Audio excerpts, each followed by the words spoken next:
عزیزان گرامی اب جناب زینب کبریٰ نے اس دربار میں خطبہ دینا نہیں تھا. توجہ، امام موجود ہیں، چوتھے امام موجود ہیں، بی بی کے بھی امام ہیں، لیکن جیسے ہی اور خود یزید ایک تخت پہ بیٹھا تھا، بار بار جناب زینب سے خطاب کرتا تھا. تاریخ میں الفاظ ہیں، اس نے سوال کیا ان میں زینب کون؟ کیونکہ سن رکھا تھا پورے رسے خطبے دیے ہیں یزید کے خلاف اور مولا کے دفاع میں. اس نے سوال کیا زینب کون ہے؟ کسی نے اشارہ کیا یہ ہیں. اس نے بی بی سے کلام کیا، بی بی نے کہا اس لائق نہیں سمجھتی تیرے سلام کا جواب دوں. اس نے پھر خطاب کیا آپ زینب ہے، بی بی نے کہا جواب نہیں دیتی. بچے ڈرنے لگے، بی بی نے کہا ڈرنے کی ضرورت نہیں ہے، کچھ نہیں بگاڑ سکتا.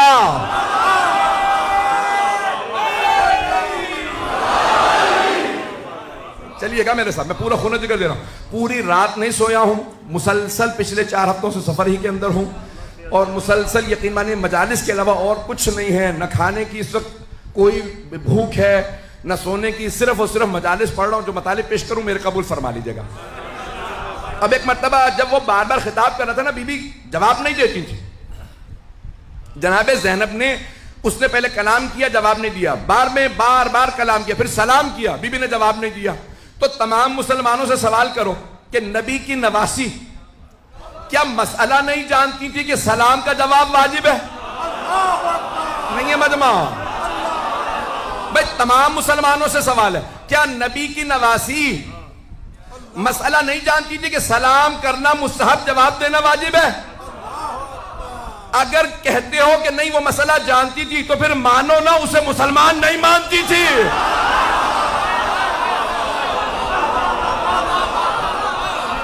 جسے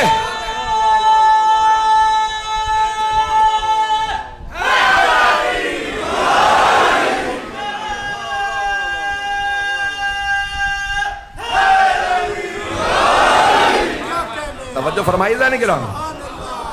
اے مسلمانوں، جس شخص کو نبی کی نواسی مسلمان نہیں مانتی، کیا وہ رضی اللہ عنہ ہو سکتا ہے؟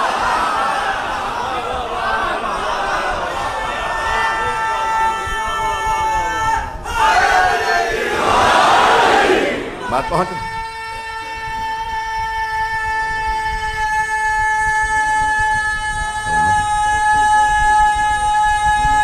ماشاءاللہ. توجہ فرما رہے ہیں عزیزان کرام. اب جناب زینب جواب نہیں دے رہی ہیں، بار بار کلام کرتا ہے. امام وقت کی ذمہ داری تھی کہ حق ادا کرتے. امام علیہ السلام کھڑے ہو گئے خطبہ دینے کے لیے.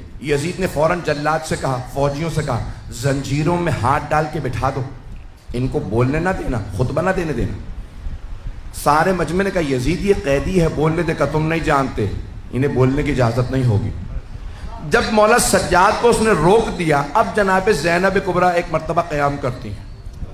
جہاں قیدی بیٹھے تھے نا چبوترے پہ، بی بی ایک مرتبہ کھڑی ہو گئی. جیسے ہی جناب زینب خطبے کے لیے کھڑی ہوئی تو یزید نے جلاد سے کہا تازیانے لگاؤ، اس بوڑھی خاتون کو بٹھا دو، بولنے نہ دینا. 700 کرسی نشین تھے.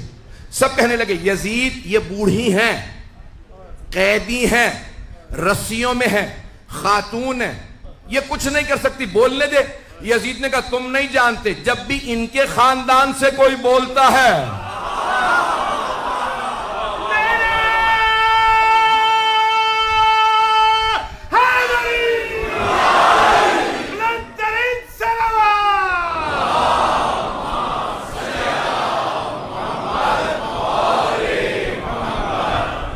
جب بھی ان کے خاندان سے کوئی بولتا ہے وہ ہمارے خاندان کو نابود کر دیتا ہے.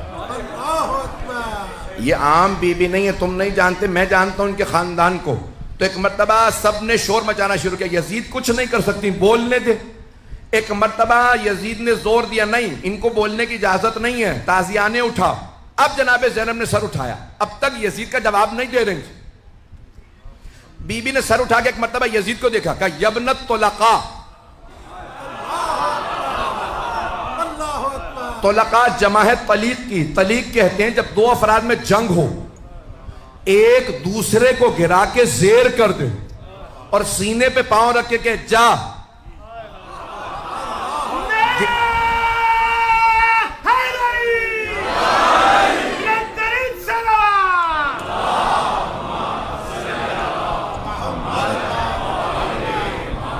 اسے گرانے کے بعد زیر کرنے کے بعد کہ جا میں نے گرا دیا تھا میں تجھے چھوڑ رہا ہوں. عزیزان گرامی اسے کہتے ہیں طلیق. اب بی بی نے فرمایا یبنت طلقاء ایک نہیں, توجہ سارے مجمع کی. بی بی نے کہا یبنت طلقاء, بھول گیا اپنے اجداد کو؟ تیرے اجداد کو میرے بابا نے زیر کر کے آزاد کیا تھا.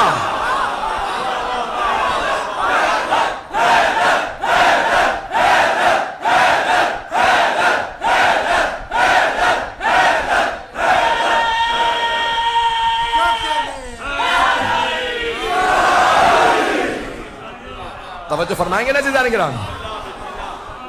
بی بی نے فرمایا ابنت طلقاء, بھول گیا اپنے اجداد کو جنہیں زیر کرنے کے بعد میرے بابا نے آزاد کر دیا تھا. میرے بابا اور میرے نانا نے آزاد کیا تھا. میں علی کی بیٹی ہوں, روک سکتا ہے تو روک کے دکھا. رسیوں میں ایک بی بی کہہ رہی ہیں اس سے حکومت اس کی, تخت اس کا, تاج اس کا, سکہ اس کا, فوج اس کی, لشکر اس کا, محل اس کا. بی بی قیدی تھی. بی بی نے کہا خدا کی قسم ہم اہل بیت کا ذکر مٹنے والا نہیں ہے. واللہ لا تمحو ذکرنا, خدا کی قسم ہم اہل بیت کا ذکر مٹنے والا نہیں ہے.